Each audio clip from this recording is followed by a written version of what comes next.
Mas vamos começar comentando uma pesquisa que saiu na semana passada, mas eu estava guardando essas informações para juntar vocês três, porque vocês adoram comentar estatísticas, números, vocês acompanham as pesquisas que estão saindo aí já há meses com bastante atenção. Alexandre Borges já fez uma análise brilhante lá nas redes sociais dele, mas eu vou pedir para ele repetir aqui junto com o Vitorino, com a Juliana Fratini, que é a pesquisa do Poder 360, o portal do Fernando Rodrigues e do Data Poder, né? Se a eleição para a presidência fosse hoje, segundo a pesquisa Poder 360, Jair Bolsonaro perderia ou empataria no segundo turno. A pesquisa Poder Data aponta que o atual presidente não ganha de ninguém em 2022. A distância de Lula para Bolsonaro, por exemplo, aumentou. 52% para o Lula, 34% para o Bolsonaro. No segundo turno, com Luciano Huck, o apresentador da Globo fica com 48% dos votos e ganharia de Bolsonaro, que ficaria com 35%. Num segundo turno com Ciro, Dória ou Moro, há empate. Todos ficam com em torno de 38%. A pesquisa entrevistou 3.500 eleitores e a margem de erro é de 1,8 percentual, para mais ou para menos. Quem quer começar o comentário desses números? Essa pesquisa tem bastante coisa para falar, hein? O meu ponto é o seguinte: o que eu vi dessa pesquisa? Primeiro, é importante a gente esclarecer aí para o pessoal que é uma pesquisa muito completa, uma pesquisa com 3.500 entrevistas, uma pesquisa séria, porque muitas vezes o público, quando vê um resultado de pesquisa que não gosta, a primeira reação é: alguém ainda acredita em pesquisa, pesquisa não vale nada, pesquisa enfim, e essa é uma pesquisa séria, provavelmente a mais completa que tem, e forma uma série histórica. Eles divulgam pesquisa a cada 15 dias, e todo o levantamento quinzenal do Data Poder 360 faz pelo menos 2.500 entrevistas. Essa pesquisa, segundo o próprio Instituto, ela tem uma margem de erro de 1,8%. Então, não é ciência exata, mas é muito próximo do que a gente pode imaginar que é a realidade. Então, esse é um primeiro ponto. Aí a gente escuta assim: mas as pesquisas erraram tudo em 2018. Qual pesquisa? Manda o link para a gente olhar e analisar. Mas não foram erros tão crassos assim que eu me lembro em 2018, a ponto de justificar essa resistência, essa postura cética, a ponto de não acreditar, achar que pesquisa é uma grande bobagem. Mas, enfim, vamos lá. Dito isso, o que a gente tem hoje? A gente tem, a pesquisa, ela põe o Jair Bolsonaro perdendo do Lula de uma maneira muito contundente, principalmente no segundo turno, né? E no segundo turno o Bolsonaro não ganha de ninguém, né? Ou ele empata, mesmo com candidatos que foram nanicos no primeiro turno, ou ele perde para o Luciano Huck e para o Lula, né? Então esse já é um ponto importante. No segundo turno, segundo a pesquisa, o Lula abre 18 pontos, né, em relação ao Bolsonaro, que é uma diferença muito grande. Vamos lembrar que o Lula liderou as pesquisas também até ser preso em abril de 2018. Né? Vocês vão lembrar que tiveram duas externalidades muito importantes naquele ano de 2018, que foram muito impactantes no resultado final da eleição. O Lula ter sido preso em abril e o Bolsonaro ter sofrido um atentado em 6 de setembro. Né? Foram duas externalidades, duas coisas que não estavam previstas, evidentemente, mas foram muito impactantes. A gente chega agora em 2021, voltando quase no tempo e voltando a 2017, ali, começo de 2018, antes da prisão do Lula e antes do atentado, quando o Lula liderava as projeções das pesquisas. Parece que a gente está de volta àquele tempo, né? As coisas podem mudar? Podem, claro que podem. Faltam mais de 500 dias para a eleição, né? Agora, o Bolsonaro está com 56% de rejeição, que é uma rejeição muito alta. Os números são muito desfavoráveis a ele. O Lula saiu da prisão outro dia e já está liderando com essa folga. Então a posição dele está longe de ser confortável. É um momento que ele tem que realmente ficar preocupado. E o último comentário, depois a gente faz uma rodada aí, eu acho que é um assunto que a gente vai comentar várias vezes ainda ao longo do programa. Uma última coisa que eu queria falar é que esses números estão me lembrando um fenômeno que aconteceu na eleição presidencial da França de 2017. Em abril de 2017, houve a eleição para presidente da França. No primeiro turno, 4 candidatos, a Marine Le Pen, o Macron, o Fillon e o Mélenchon, eles ficaram quase empatados.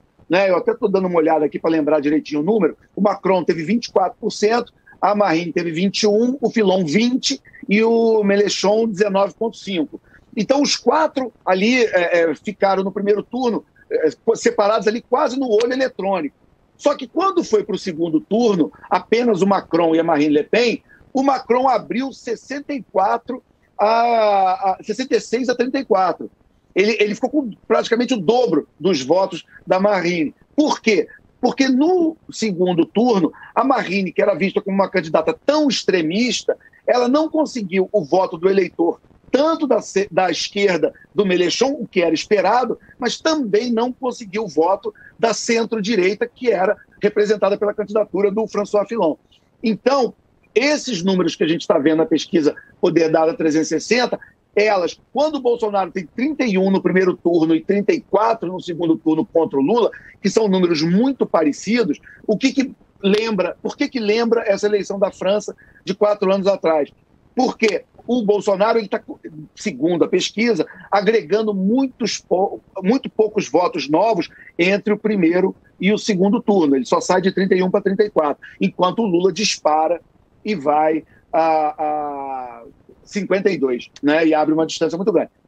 Eu tenho alguns pontos de vista em relação a esse negócio de pesquisa, né? Porque pesquisa é feito para cheirar, não é feito para tomar. É que nem perfume. Então, o hoje do Bolsonaro tem muito a ver com o problema da pandemia. Agora, tudo indica que a gente vai ter, assim, no mais tardar, a gente vai resolver o problema da pandemia, sei lá, em meados de 2022, que é do ano eleitoral. Então, assim, o Bolsonaro ele vai ter que fazer um esforço sobre-humano de fevereiro até outubro para reconquistar esse percentual que ele perdeu. Mas ele vai ter esse espaço. E vou dizer, você com a máquina na mão, com a composição certa, 6 meses é tempo pra caramba. É uma questão de você saber jogar o jogo. O que eu não sei é se ele vai ter parceiro para jogar o jogo. Porque como ele escorraçou, a gente tem que lembrar, ele escorraçou o Magno Malta. Depois ele escorraçou o Bebiano. Depois ele escorraçou generais... O PSL inteiro. O PSL, generais, eu acho que ele escorraçou uns 5 de uma vez. Foi. Ele já pediu música no Fantástico para escorraçar general. O negócio já amigos dele, amigos antigos dele, como o Santos Cruz, por exemplo. O Santos Cruz era um cara decente pra caramba, né? Todo mundo gostava dele pela seriedade. Então, assim, como ele vem implodindo os seus parceiros ao longo do tempo, quem é que vai querer jogar com ele em 2022? Agora, a gente não pode olhar essa pesquisa e falar, não, o Lula ganhou. Ganhou nada, rapaz. Depois que a pandemia passa, a cada 1 milhão de brasileiros vacinados, diminui a rejeição do Bolsonaro. É incrível esse negócio. Então, calma lá também, tem mais tempo. E eu não sei como é que ele vai conduzir, porque nós temos 2 reformas super importantes que tem que acontecer. A reforma administrativa e a reforma tributária. A administrativa mexe com o servidor público. É dificílimo ela acontecer esse ano. Mas, vamos ver. E a tributária é que muda, né? Hoje a gente paga mais imposto no consumo e aí eles querem aumentar o imposto na renda e diminuir no consumo. Mas esse é assunto para outro programa. Ninguém acreditava numa candidatura do Bolsonaro em final de 2017 para o começo de 2018. Ele foi um grande azarão. Todos nós sabemos disso. Era uma pessoa que tinha pouquíssima visibilidade na imprensa, era muito pouco conhecido, porém, em paralelo, vinha construindo toda a sua imagem, o seu contato por meio do bom uso das redes. É por isso que sempre enfatizamos a importância do saber utilizar as redes sociais. Ele soube utilizar a favor dele. Muito bem, mudou essa configuração.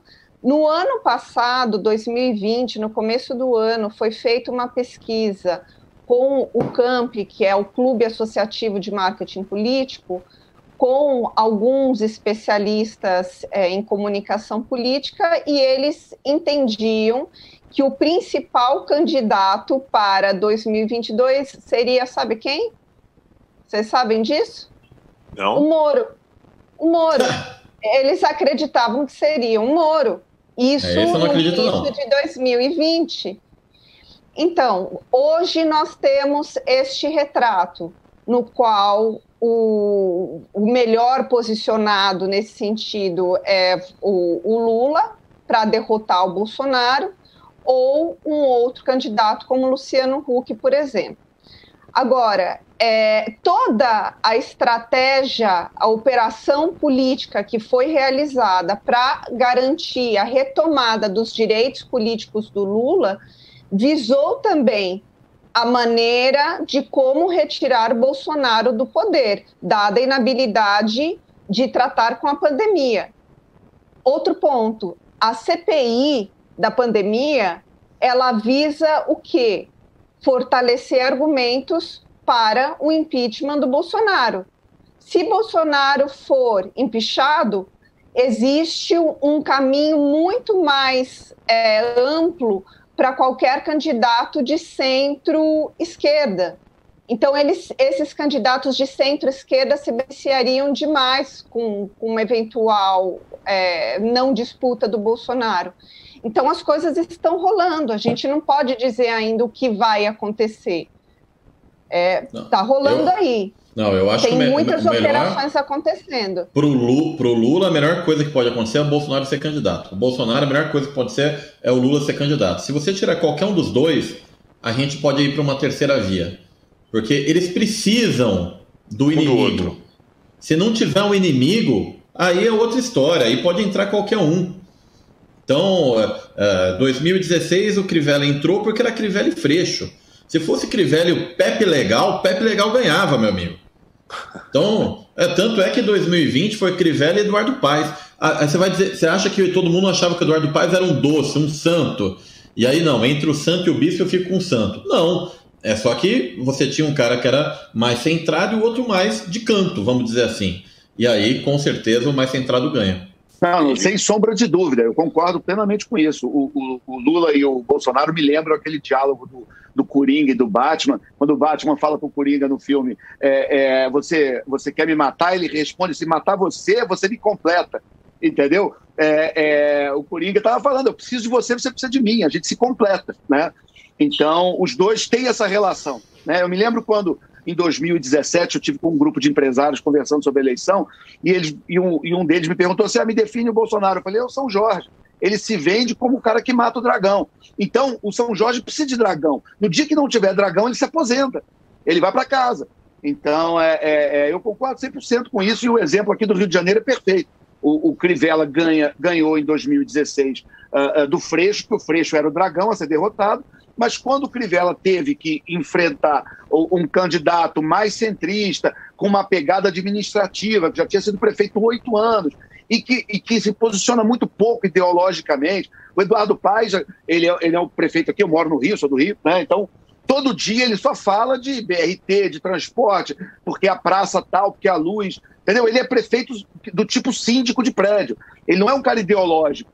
E aí um ideológico contra um pragmático e um gestor como o Eduardo, no clima que o Brasil está hoje, o gestor está levando vantagem. Por isso é que eu acho que um candidato que poderia, e ninguém está falando, e não sei se ele vai querer, provavelmente não, mas um candidato que seria competitivo nesse tipo seria o Alexandre Calil de Belo Horizonte, porque ele também tem essa pegada mais administrativa, enfim, um cara menos ideológico, mais pragmático. Né? Você citou um cara aí que, assim, se eu sou Lula, eu estava fazendo procissão até BH para trazer o Calil de vice ou até o Calil de cabeça de chapa.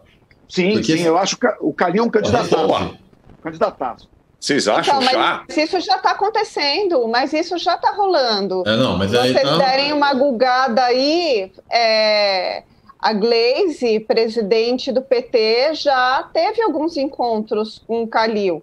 Não, mas aí mas ele não dá nenhum sinal. Mas ele não dá nenhum sinal que está aceitando, nenhum. Mas é porque agora é cedo. O Calil sequer está cogitando sair para governador.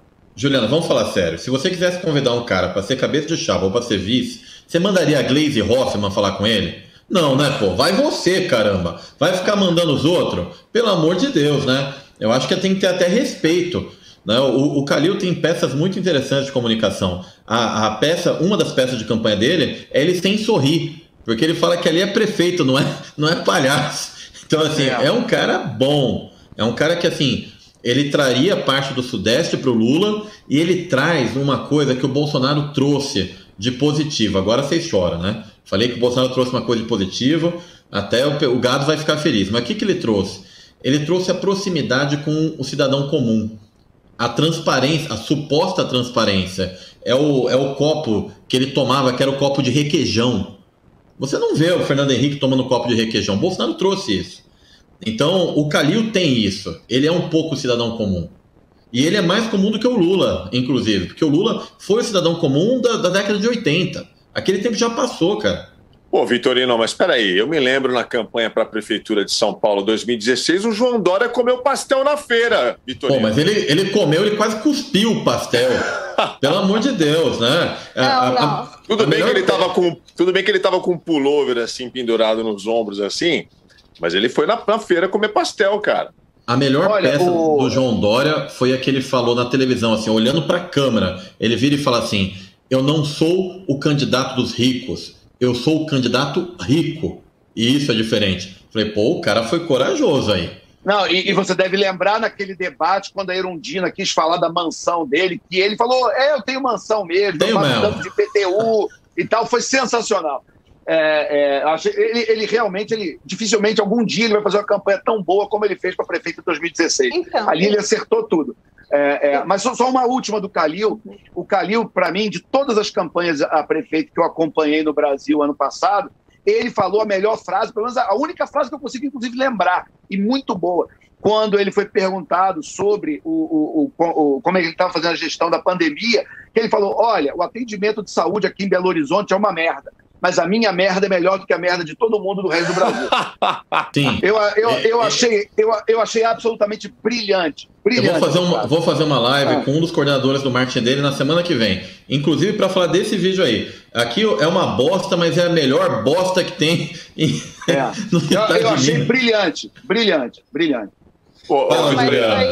Gente, peraí, agora vamos começar aí com a questão da Gleisi. Primeiro que eu acho que ninguém deve subestimar a Gleisi. Eu sei que existe um olhar para ela, porque ela foi muitas vezes insistente em associar o PT a outras esquerdas, mais esquerdas do que o PT, em fazer a defesa da Venezuela, por exemplo. Juliana, eu não estou falando, eu não subestimei a Gleisi, não. Não foi isso que eu quis colocar, me desculpa. Tá. O que eu estou falando é o seguinte, você que vai sair candidato, é você que tem que ir lá. Não é presidente de partido, não é senador, é você é o cara. Eu não estou subestimando ela e nem falando das posturas dela. A questão é o seguinte, é uma coisa séria dessa, é igual, como diria, né, o Nelson Rodrigues falava, o pênalti é tão importante que o presidente devia bater, o presidente do clube, é a mesma coisa. Mas nesse momento precisa ter um interlocutor para se chegar a ele, num primeiro momento, é um namoro, eles estão sondando ali a possibilidade, quer dizer, não é um namoro, eles estão sondando a possibilidade do que pode acontecer, até porque outras costuras precisam ser feitas para que o PT lance como candidato o Lula novamente, né? Então, vocês aqui sabem todos que a coisa também não é tão simples assim. E concordo que chamar o Calil a participar deste pleito como numa vice-candidatura seria uma ideia interessante. Agora, também acredito que o PT deve avaliar a possibilidade de ter alguém do mercado. Aí vocês vão falar, né, a velha frase do Marx, que primeiro a história acontece como tragédia e depois como farsa, né? Mas vai ser a mesma postura que o Lula teve anos atrás, quando chamou alguém do empresariado para fazer parte da campanha? Poderia. Por que não? Poderia. O PT ele vai precisar conversar, sobretudo, com as classes médias que perderam renda. A esquerda sempre bateu muito forte nas classes médias. As classes médias se lascaram, assim como as classes mais baixas, né? As classes mais baixas Juliana, mas a classe média se lascou. Juliana, posso só fazer um parêntese? Uma coisa que o bolsonarismo mudou muito na política brasileira é o chamado gabinete do ódio. Hoje, todo mundo que o bolsonarismo e o gabinete do ódio vê como uma ameaça direta ou indireta, automaticamente vem uma campanha de destruição de reputação, assassinato de reputação e difamação muito pesada. Então, nem todo empresário que historicamente estava disposto a entrar na política, hoje continua. Eu conheço alguns, inclusive, que eu já conversei, tem muita gente muito ressabiada com o clima das redes sociais hoje, do sujeito entrar numa disputa, uma pessoa que tem a vida tranquila, tem dinheiro, está com a sua família tranquila, e aí vai entrar na política, no dia seguinte tem 5 milhões de robôs no Twitter dizendo que ele é pedófilo, que ele matou a mãe, que, sei lá, estuprou a avó, entendeu? Daqui a pouco tem aquelas mídias alugadas repetindo isso, entrevistando blogueiro pilantra para espalhar fake news. Então, assim, para uma pessoa que tem a sua vida tranquila, que está preocupado com a sua honra, está preocupado em cuidar da própria família, o ambiente político do Brasil hoje, principalmente nas redes sociais, anda muito hostil. Agora, deixa eu fazer uma provocação aqui a todos vocês. Os três falaram do Alexandre Calil. Alexandre Calil acabou de virar prefeito em Belo Horizonte. Não, tá reeleito, meu amigo. Reeleito. Está no meio de um mandato aí, vai. Vocês já consideram ele alguém? Ele estará ano que vem no 6º ano dos 8, né? Sim, ok. Mas antes de ser prefeito, ele foi presidente de um clube de futebol. É empresário também. Não, que seria o caminho... desculpa, Aldrin. Seria o caminho do Maurício Macri na Argentina. Ele foi presidente do Boca Juniors, prefeito de Buenos Aires, depois presidente da Argentina. Exatamente. Why not, né? Por que não? O ruim é o seguinte, do mesmo jeito que o Bolsonaro queimou a direita para o Brasil, porque é isso que está acontecendo, o Macri queimou os liberais para os argentinos, quando ele fez um governo ruim. Então, assim, agora vai ser difícil, eu acho, um outro grupo conservador fazer um presidente depois do estrago que o Bolsonaro deixou.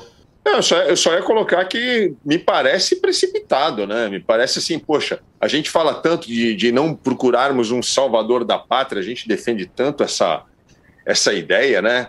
Que a solução para o Brasil não está em um salvador da pátria, e de repente um cara que apareceu agora, tem um mandato aí de prefeito, tudo bem, é uma cidade importante, uma capital importante, mas já considerar ele viável para ser presidente do Brasil com tanto problema que o Brasil tem para resolver? Não é presidente. Não, eu considero viável, sim. A Juliana não, mas eu considero. Eu também. Nessa eu tô com o Vitorino. Para presidente? Para presidente. Cabeça de chapa. Presidente. Cabeça de chapa. Também. Ia ser um belo presidente. Um belo candidato. Presidente eu já não sei. Por qual partido? Rapaz, ele pode ir pelo PSD mesmo. No partido dele. O PSD ele consegue agregar o MDB, o PSDB, o DEM, o Kassab, quando montou o PSD, foi muito inteligente. O PSD ele mistura com qualquer coisa, é tipo sorvete de creme. Vem o chocolate, o morango, o flocos, e ele mistura. Aldrin, eu acho que isso é importante da gente falar para o nosso ouvinte. Eu acho que, nesse ponto, a minha cabeça é parecida com a do Vitorino, nesse sentido. Eu acho que a gente está reconhecendo a força potencial dele como candidato. Eu não estou dizendo necessariamente que eu, como eleitor, votaria nele. Não é uma torcida pessoal. Não é isso? Entendi. Pode ser. O que a gente está dizendo é que, por exemplo, quem não assistiu, eu recomendo aí, quem está nos ouvindo, vai lá no YouTube e assiste o Roda Viva do Calil. Se você assiste aquele Roda Viva do Calil, você vê um candidato a presidente pronto, com um discurso amarradinho do começo ao fim. Então, assim, ele vai ser um bom presidente ou não? Não sei. Ele vai concorrer ou não? Não sei. Eu votaria nele? Não sei, não é nada disso. Mas, assim, aquele cara que estava naquele Roda Viva tem uns 3 meses, é um candidato muito competitivo, com nível para ir para um debate e não ter medo de ninguém. Eu vou te dizer que ele tiraria voto dos outros dois. Assim, se saísse Lula, Bolsonaro e Calil, o estilo Calil, ele consegue tirar voto tanto do Lula quanto do Bolsonaro. É um negócio curioso. Mas teria que ser teria que pavimentar uma grande estrada aí para dar certo. A grande verdade.